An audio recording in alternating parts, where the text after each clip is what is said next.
오늘 하나님께서 우리에게 주시는 하나님의 말씀은 마태복음 5장 13절에서 16절까지입니다. 한 목소리로 받들어 읽습니다. 시작.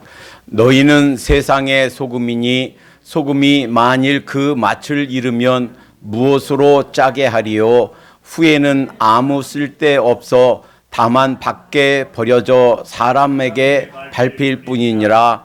너희는 세상의 빛이라. 산 위에 있는 동네가 숨겨지지 못할 것이요 사람이 등불을 켜서 말 아래에 두지 아니하고 등경 위에 두나니 이러므로 집안 모든 사람에게 빛이 느니라. 이같이 너희 빛이 사람 앞에 비치게 하여 그들로 너희 착한 행실을 보고 하늘에 계신 너희 아버지께 영광을 돌리게 하라. 아멘. 지금 현대 시대를 설교의 홍수 시대라고 부릅니다. 지금은 IT가 발전돼서 주일날 예배만 끝나고 나면 곧바로 전 세계적으로 한국이나 미국의 수십, 수백, 수천 설교들이 동영상으로 올라오고 있습니다. 그런데 막상 설교의 홍수 시대다라고 하는데 설교의 위기 시대가 바로 오늘날 현대 시대다라고 말합니다. 왜 그렇습니까? 홍수가 나면 사실 물이 너무 많아서 문제인데 사실 물이 없어서 문제예요. 그 홍수가 나서 다 잠겨버립니다. 샘물도 그리고 먹을 물도 다 잠겨버려서 실제로 흙탕물밖에는 먹을 물이 없어요. 아모스서에서 오늘 현대 지금 우리가 살고 있는 지금 오늘날에 대해서 이렇게 예언했습니다. 주 여호와께서 가라사대 보라 날이 이를지라 양식이 없어 주림이 아니요 물이 없어 가람이 아니요.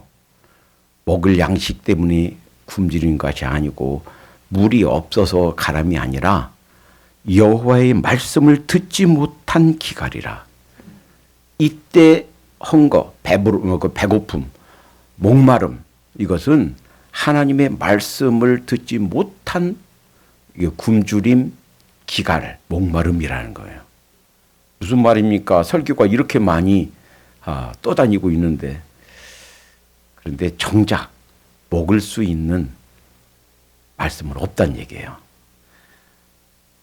사람이 이 바다에서 저 바다까지 북에서 동까지 비틀거리며 여호와의 말씀을 구하려고 달려 왕래하되 얻지 못하리니. 벌써 오래전에 예언해 놨어요.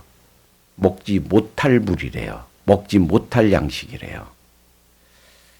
그날의 아름다운 처녀와 젊은 남자가 다 갈아여 피곤하리라.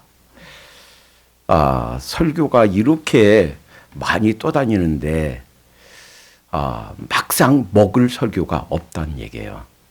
여러분 기억하시기 바랍니다. 성경을 들고 성경 한번 읽고 그냥 성경 그냥 설교한다고 다 하나님의 말씀이다라고 생각하면 오해입니다. 벌써 하나님 말씀에 대한 것을 예언해 놓아 주셨듯이 지금 현대는 설교의 위기예요. 그래서 물론 몇 안 되지만 매주 설교가 끝나고 나면 제가 이전에 가르쳤던 제 제자들이 제 설교를 듣습니다. 그리고 한국에서 그리고 타주에서도 또 선교지에서도 제 설교를 듣습니다. 그래서 오늘 말씀을 전하기 본문에 들어가기 전에 먼저 말씀드립니다. 자칫 잘못하면 설교하면서 말씀을 들고 서서 읽고서 설교하는데 전혀 하나님의 말씀이 아닌 것을 설교할 수가 있습니다. 그러면 어떻게 구분합니까? 그래서 말씀을 전하는 사람들, 성경을 가르치는 사람들 뿐만 아니라 우리 모든 평신도, 우리 모두들도 성경을 읽으면서 묵상하면서 그러면 이 하나님의 말씀으로 받아들이고 전해야 되는데 무엇이 문제입니까? 그 측정하는 잣대를 여러분 자가 굉장히 유용해요. 이 길이가 얼마큼인가 이게 맞는 치수인가 아닌가 특히 제 옷 하는 사람들 옷 만들고 그리고 또 이렇게 얼터레이션 하는 사람들은 그 길이가 굉장히 중요해요. 얼만큼 때문에 맞고 안 맞고 해요. 재는 것이 자예요. 그 잣대를 하나 드리겠습니다. 이것은요, 오늘 왜 이런 현상이 있는가 하면 지금 이 국가가 민족적으로 왜 이렇게 나라가 엉망인가? 왜 죄가 제도 속으로 국가의 체계 속으로 들어오는가? 사실은요, 우리 믿는 사람들, 크리스찬들이 바로 크리스찬의 삶을 살지 못해서 그래요. 크리스찬들이 참된 크리스찬 삶을 살지 못하는 이유는 강단에서 선포된 말씀이 참 하나님의 말씀이 아니라서 그래요. 그 이유는 그들을 목회자들을 만들어내는 신학교에 있어요. 설교학은 오늘날 대부분의 설교학책들 보세요. 대부분의 설교 세미나 보세요. 어디에 관심되어 있는가? 어떻게 감동적인 설교를 하는가? 어떻게 청중에 먹히는 설교를 할 것인가? 어떻게 교회가 부흥하는 설교를 할 것인가? 즉 how의 문제는 다루는데 what to preach, what의 문제는 다 외면하고 있다는 거예요. 그래서 중요한 잣대, 그러니까 우리가 성경을 읽을 때, 즉 내가 우리 평신도로서 말씀을 대할 때 오해하지 않도록 하나님의 말씀을 제대로 받아들이는 방법, 또 말씀을 가르칠 때나 설교할 때 내가 하나님 말씀을 바로 전하고 이해하고 하는 잣대를 하나 드리겠습니다. 조금 어려운 말을 하나 쓸게요. 이 말은 exegesis 하는 말이에요. exer 하는 말은 out of 하는 말이에요. 뭐뭐로부터 나오는 거예요. 그러니까 성경에서 나와야 됩니다. 그러니까 우리가 가르칠 때나 설교할 때 이 성경 안에서 성경이 말씀하는 것을 가르쳐야 되는데 많은 경우에 한번 성경을 읽어놓고 또 성경 설교한다고 본문 읽어놓고 어떻게 하는가? 에이저짓이에요. 에이저 앞에 끄트머리 중간 끄트머리 똑같은데 앞에 엑서하고 에이저하고 틀리죠? 에이저는 뭐뭐 into 뭐뭐 안으로 그런 뜻이에요. 성경에다가 내 생각을 집어넣어서 마치 그것이 성경의 얘기인 것처럼 다시 꺼내는 거예요. 특히 예전보다도 더 왜 오늘날 현대에 많은 강단에서 실제로 설교는 잘해요. 또 목소리가 유창하고 그 언어나 표현이 정말 감동적이에요. 어디서 꺼내왔는지 그런 스토리, 그 소리 듣고서 그냥 눈물이 펑펑 나요. 울었다 웃었다 참 감동적이고 재미있는 설교예요. 어디서 그런 동영상을 꺼내왔는지 동영상 보면서 그냥 확 마음이 열려요. 그런데 막상 그 메시지는 성경에서 나온 것이 아니에요. 설교자 본인, 가르치는 본인, 성경을 읽고 있는 내 생각을 넣어서 그것이 하나님의 말씀인 양 가르쳐지고 있다는 거예요. 만약에 여러분들이 안 믿어지면 오늘 오후에 가면 인터넷에서 그다음에 그 CD로도 여러 장 나와 있을 거예요. 아무거나 랜덤리 아무거나 그냥 집어다가 한번 들어보세요. 그런가 안 그런가? 문제는 이 말씀 그대로 말씀에서 가르쳐 주시는 것. 그러기 위해서 그냥 내 생각, 내 개수로 내 생각으로 넣어서 성경을 보지 말고 성경 그것이 원래 어떤 의미였는가 알기 위해서 필요하면 관주 성경도 봐야 되고 필요하면 다른 번역, 우리 개역 성경 혹은 새 번역 보고 있죠. 한국 성경도 많은 성경들이 있어요. 표준 세번역, 현대인을 위한 성경, 뭐 다른 번역들 많이 있고요. 또 잘 몰라도 영어 성경 한두 개 정도는, 두세 개 정도는 적어도 NIV, 킹 제임스, NASB 정도는 가지고 있으면서 같이 봐야 돼요. 히브리 헬러 몰라도 그 말씀 보면 이해할 수가 있어요. 그리고 그 말씀만이 아니라 그 앞뒤 전후 좌우 다른 책에서, 신약이면 구약에서, 구약이면 신약에서 뭐라고 말씀하시는가, 전후 상황을 살펴봐야 된다 하는 것입니다. 자, 오늘 본문은 팔복을 말씀하시고 나서 주신 첫 번째 말씀이에요. 이 팔복을 말씀하시고 나서, 팔복은 주로 어떤 관계를 말씀하시냐면 우리 속에 있는 내적인 성품에 대해서 말씀하세요. 나의 심령 상태, 그리고 나와 하나님과의 관계에서 주시는 말씀이에요. 그러니까 주로 우리 내적인 성품, 또 내가 갖춰야 될 내적인 어떤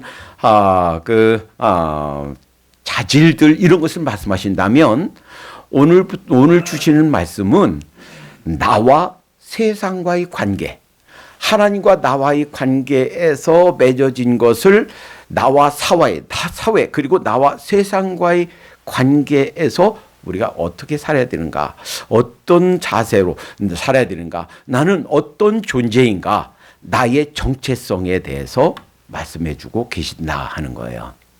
그런데요, 왜 이 팔복 다음에 이 말씀을 주셨는가? 여러분, 우리는 이렇게 생각해요.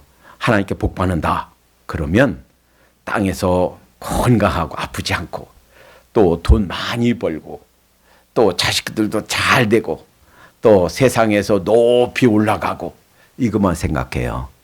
근데 우리가 팔복 하나하나 다 깊이 있게 살펴봤어요.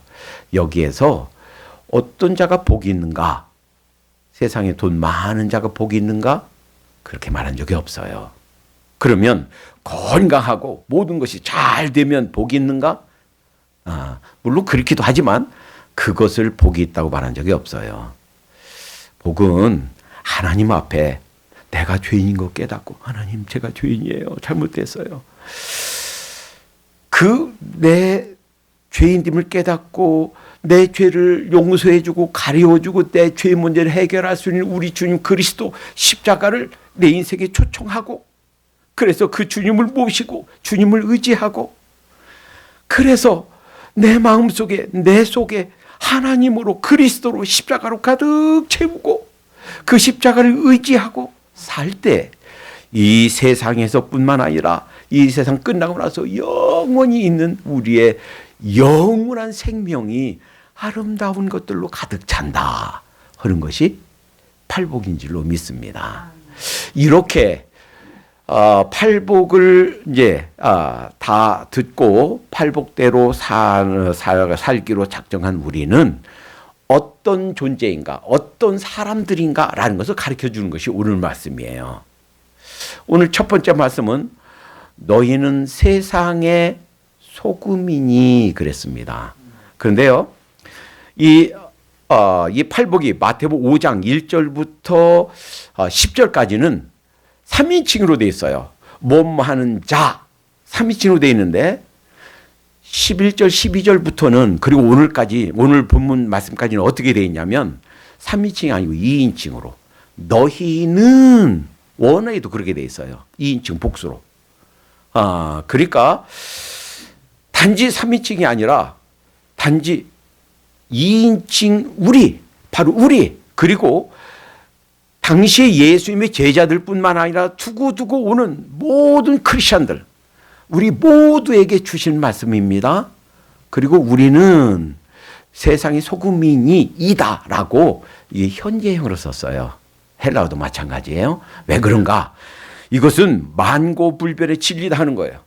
시대가 아무리 바뀌어도 2000년 전에도 1000년 전에도 지금도 앞으로 오는 세대도 똑같이 정말 크리스찬들, 믿는 사람들은 모두 다가 믿는 사람들의 존재가 바로 정체감이 바로 이런 존재다라는 거예요. 소금이다.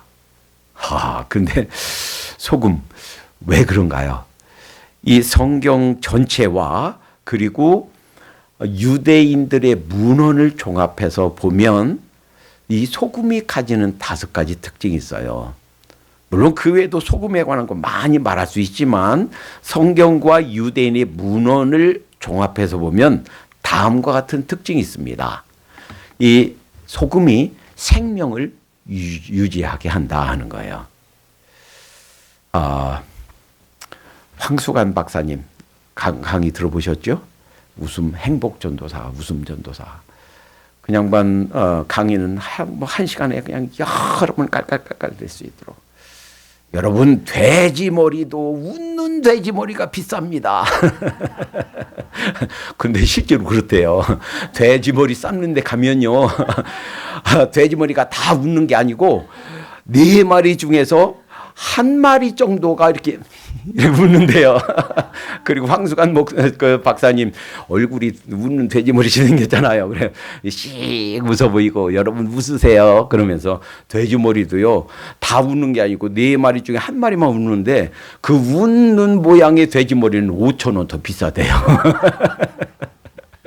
그러면서 웃으라고 하시던 분. 참 연세대에 참 큰일 하셨고 많은 사람에게 유익을 끼치던 분인데 오늘날 갑자기 돌아가셨어요. 그 이유가 뭐예요? 그분이 짜게 먹지 말라고 소금 먹지 말라고 가는 데마다 가르쳤어요. 그 본인도 소금 안 먹었어요. 그런데 폐혈증이 걸렸는데 그 폐혈증으로 갑자기 치료받다가 사실은 자기 차례가 왔는데 양보한 거예요. 먼저 들어가세요. 먼저 진단 받으세요. 양보하다가 기다리다가 돌아가셨어요. 안타깝죠. 이유가요. 소금 안 드셔서 그렇대요. 우리 홍 목사님이 조금 짜게 드시는데 짜게 드시는 거 좋아요. 나쁘기만 한 것도 아니에요. 그 코로나 걸렸을 때 면역이 그냥 싱겁게 먹는 사람보다 조금 짜게 먹는 사람이 면역력이 좀 높대요. 그러니까 소금을 너무 안 먹어도 문제가 된다. 우리 생명 유지에 꼭 필수적이다 하는 거예요. 여러분, 소돔과 고모라가 왜 멸망당했나요? 왜 그랬어요? 예, 동성연애가 이제 원인이 됐죠. 그런데 아브라함하고 하나님하고 협상했어요. 하나님, 50명 있으면 그랬다가 45명 있으면 40명 있으면 근데 아브라함 우리 그 큰형님도 조금 협상해서 장사꾼 기질은 없는 것 같아. 50명 했으면 한 10명으로 5명 이렇게 좀 줄이지. 50명 했다가 45명 했다 40명 했다. 나중에 30명, 20명, 10명에서 이제 더 이상 낫장이 없어서 10명이면 그러니까 그래 10명이어도 멸망화 시킨다. 근데 10명이 없어서 멸망당했어요. 아마도 이제 제가 이렇게 추측해 봐요. 아브라함 큰형님이 아마도 롯하고 그 식구하고 딸들 그 사위될 사람들하고 적어도 이 사람들은 구원받겠지. 의인이 걷지. 예수님 제대로 믿었겠지. 그리고 자기들하고 제일 친한 사람들 한 명씩은 전도했겠지. 그러면 한 10명은 되지 않을까 해서 10명으로 그 타협을 본 것 같아요. 근데 10명이 안 됐어요. 그러니까 우리 믿는 사람들이 바로 이 사회, 이 국가, 이 민족이 망하지 않는 소금인 줄로 믿습니다. 이 소돔과 고모라에 10명만 있으면 멸망 안 당했을 텐데 사실은 이 죄악 많은 미국이 그리고 그 죄 많은 우리 한국이 하나님께 징계받아 멸망당하지 않는 이유는 우리 여러분들처럼 하나님을 잘 섬기는 하나님의 사람들이 있기 때문인 줄로 믿습니다. 소돔과 고모라 예로 볼 때 그렇더라 하는 거예요. 두 번째, 방부제 역할합니다. 예전부터 저는 어렸을 때 시골에 살아서 더군다나 바다하고 멀어서 생선이라고 하면 이 머리에 이고 다니던 그 생선 아줌마가 와서 그 들고 다니까 여름날에 얼마나 다 금방 썩어요. 그러니까 그 소금물을 찌얹고 해가지고 그 소금물이 절여졌어요. 그래서 어쩌다가 엄마가 그 사서 생선을 해주면 한번 찍어 먹고서 막 침이 꿀꿀 넘어가. 너무 짜서. 저만 그런 게 아니고 시골에 사는 사람들은 바닷가에 사는 사람들 그 심정 모를 거예요. 시골에 사는 사람 다 그랬어요. 너무 짜요. 그러니까 소금 때문에 상하지가 않아요. 이 사회가 썩지 않게 하는 역할이 소금이에요. 또 맛도 냅니다. 그래서 이제 수시로 우리 홍 목사님하고 또 음식점에 가면 짜지요? 예, 짜요. 좀 간장 좀 갖다 주세요. 그래서 우리 간장을 드시는데 소금이 있어야, 즉 짠맛이 있어야 맛이 들어가요. 소금에는요, 사실 5맛이 다 있답니다. 음식 잘하는 그 마스터는요, 소금 하나만 가지고 그 5가지 맛을 다 낸대요. 적당히 넣으면 그 맛이 다 해결된대요. 그런지 안 그런지 모르겠는데, 자, 소금이 들어가야 맛이 있어요. 또 치료제로 쓰입니다. 우리 성경에 좀 읽진 않겠어요. 어린애들, 유대인들 어린애들 치료할 때 소금으로 치료했답니다. 정결제를 향한 희생. 여러분, 제사에 5가지 종류가 있어요. 그 중에서 소제가 있습니다. 소제는요, 동물 잡아서 태우고 이런 게 아니에요.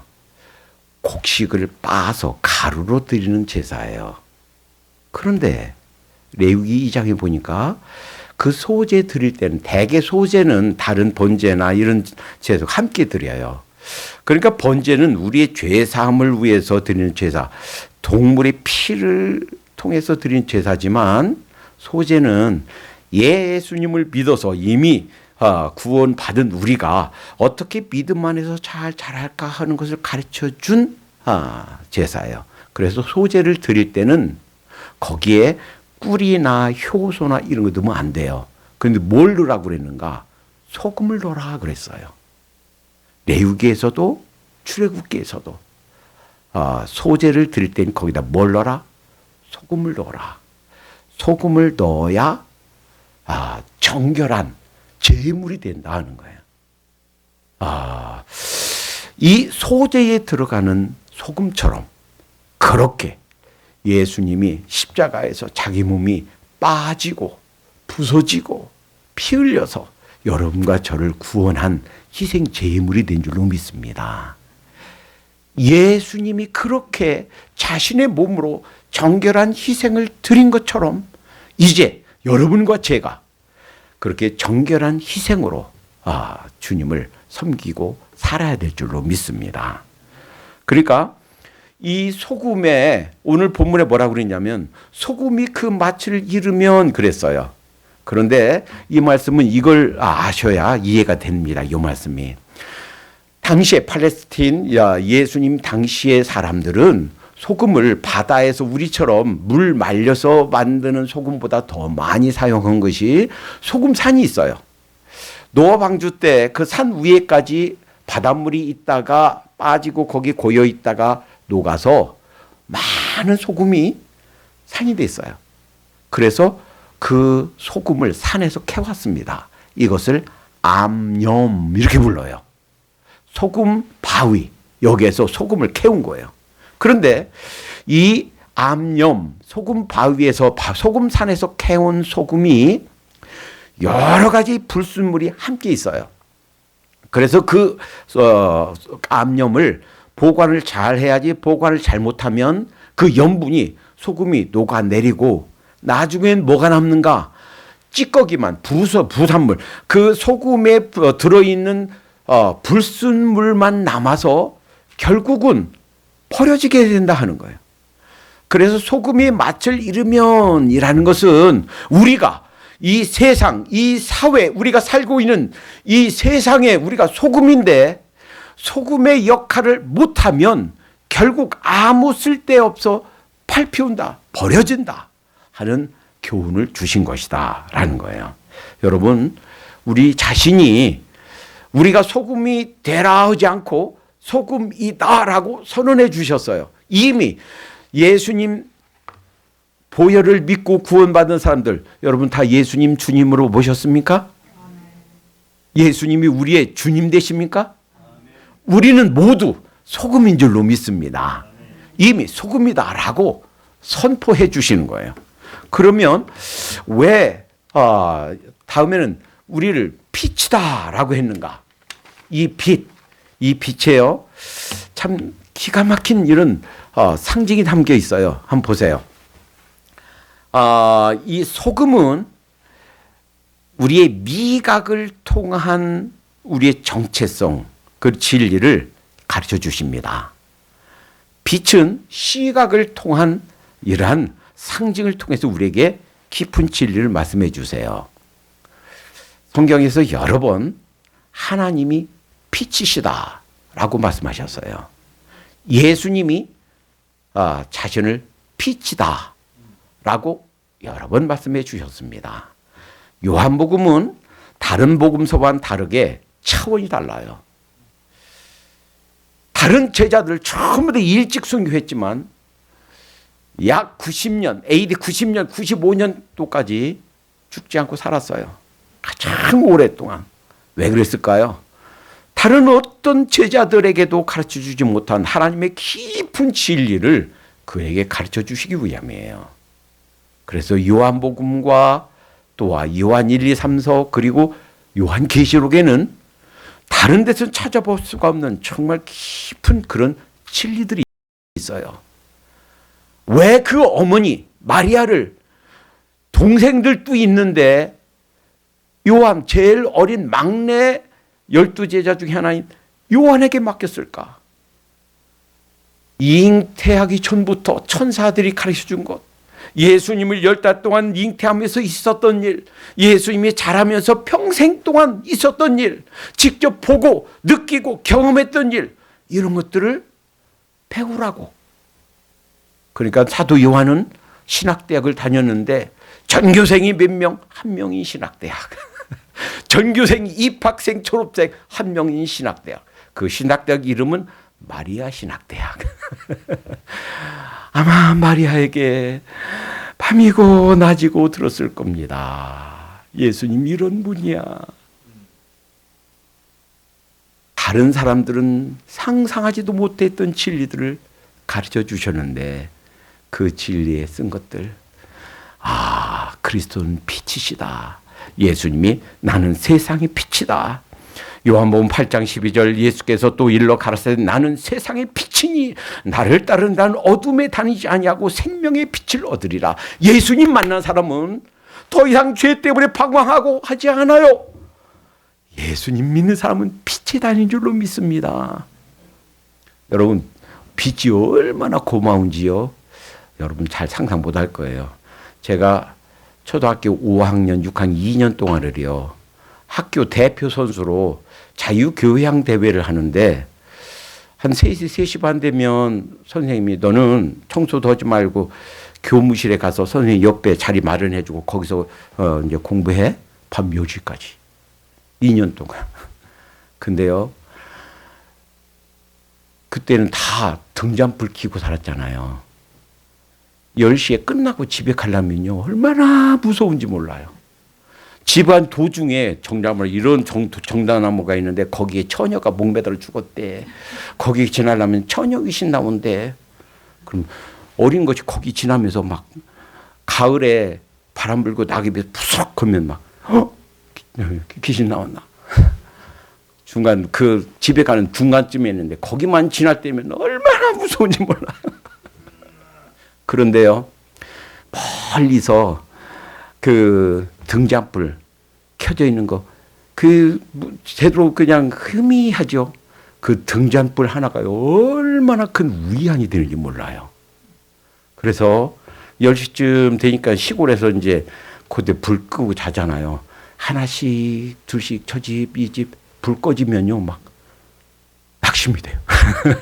그리고 저 멀리서 등짝불이 조그맣게 켜져 있으면요 얼마나 큰 위안이 되는지 몰라요. 여러분, 등불이 우리 길을 밝혀주고 또 우리에 있는 어둠을 몰아내고 두려움을 몰아낸다. 얼마나 큰 힘이 되는가 몰라요. 그런데 예수님이 내가 세상의 빛이다 그랬어요. 요한복음 9장 5절에 내가 세상에 있는 동안엔 세상의 빛이로다. 이 말씀을 언제 주셨냐면 소경을 즉 시각장애자를 고쳐주시면서 주신 말씀이에요. 그러니까 육체 보는 걸 못 보듯이 어두운데 나를 만나면 나를 믿으면 환한 세상이 열린다 하는 거예요. 아까 요한복음 8장 12절 언제 이 말씀 주셨는지 아세요? 현장에서 가늠하다 들킨 여인 돌로 다 죽이려고 하나씩 들고 오다가 왔는데 죄 없는 자가 돌로 치라 하니까 다 놓고서 다 떠났어요. 그래서 그 여인에게 나도 너를 정죄하지 아니하노니 다시는 가서 죄를 범하지 말아라 하신 말씀 주고서 곧바로 주신 말씀이에요. 나는 세상의 빛이다. 예수님 만나면 예수님 안에 들어오면 온갖 세상이 어둡고 엉망이고 무질서하고 암흑 같았던 우리 인생이 찬란한 광명 속으로 들어오는 줄로 믿습니다. 그런데 여러분 왜 이 예수님이 빛이라고 그랬는가? 이 어둠을 몰아내고 길을 안내하고 생명을 줘요. 그러니까 이 태양이 비춰야 지금 우리가 살고 있으면 살게 됩니다. 만약에 태양이 안 비치면요, 우리 생명을 유지할 수 없어요. 태양이 비쳐서 이 식물이 탄소 동화 작용을 해야 산소가 만들어지고, 그래야 산소가 이 폭풍에 의해서, 허리케인에 의해서, 저 아마존 그 강가에서 만들어진 산소가 아주 강력한 태풍에 의해서 여기까지 와야 우리가 그 산소를 호흡하고 산소로 먹고 살아요. 생명을 줘요. 이렇듯이 바로 예수 그리스도 그리고 빛이라고 말하신 하나님께서 우리에게 와야 우리가 생명이 있는 줄로 믿습니다. 이제 우리는 그 예수님을 모신, 빛을 모신 예수님, 우리 안에 빛을 영접하고 빛을 모시고 사는 우리는 또 다른 빛이다 하는 거예요. 거울이 스스로 빛나는 게 아니라 태양빛을 받아서 비추면 환하죠. 마찬가지로 그 거울처럼 우리는 빛 대신 주님을 비추는 존재다 하는 거예요. 빛을 따라서 살고 빛을 따라서 예수님을 섬기면 우리는 잘 모르는데 이 세상 사람들은 우리의 삶을 봐요. 우리의 언어를 봐요. 우리의 행실을 봐요. 그리고 주님을 만나게 되는 줄로 믿습니다. 자, 그러면 이 빛이다 혹은 소금이다 하는 말씀이 우리에게 어떤 의미가 있는가? 여러분 한번 잘 생각해 보세요. 소금이 언제 방부제 역할을 하고 언제 맛을 내나요? 어떻게 해야 돼요? 녹아져야 돼요. 소금이 소금 결정체로 가만히 있으면 아무런 역할을 못해요. 그런데 소금이 녹아서 물과 함께 그 생선에 들어가야 방부제 역할을 해요. 소금이 된장국 속에 들어가서 자신이 녹아야 아주 짜지도 않고 싱겁지도 않은 맛있는 된장국이 만들어져요. 그러니까 이 소금이다라고 하는 얘기는 우리 주님이 소금으로서 자신이 희생함으로 우리를 살리셨듯이 우리가 녹아져야 된다. 고운 가루처럼 그 빠져야 된다 하는 거예요. 내가 할 말 다 하고 내가 챙길 권리 다 챙기고 또 내 주장 다 하면 소금이 안 녹을래요 하고 있는 거 똑같아요. 소금이 녹아야 그 맛을 내고 방부제 역할 하듯이 우리가 희생돼야 되는 줄로 믿습니다.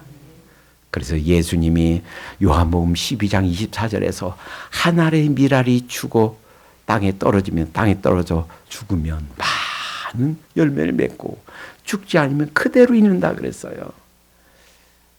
내가 없어져야 되는 줄로 믿습니다. 빛 보세요. 빛은 등잔불도 그렇고 촛불도 그렇고 옛날에 이런 것이 없고 이제 그 등잔불만 있었잖아요. 그것이 빛이 자기가 타야 돼요. 심지도 타고 그 기름도 타고 해야 빛이 나는 거예요. 우리 주님께서 자신의 생명을 우리를 위해서 희생하셨습니다. 이제는 our turn, 우리 차례예요. 우리가 그것이 물질이 됐든 그것이 은사가 됐든 그것이 내 시간이 됐든 내 것을 드려야 그리고 내가 없어져야 빛으로서 비추게 된다 하는 거예요. 여러분 이제 얼마 안 있으면 4월 10일 한국으로는 수요일인데 우리는 이제 화요일 밤쯤 돼요. 아주 중요한 선거가 있습니다. 우리 장로님의 기도처럼 정말 하나님을 두려워하는 사람들, 정말 바르게 국민을 위하고 하나님을 두려워하는 사람들이 위정자로 세워져야 될 줄로 믿습니다. 이들을 위해서 기도하십시다. 이것을 위해 기도하십시다. 그러나 우리가 해야 될 일이 무엇인가?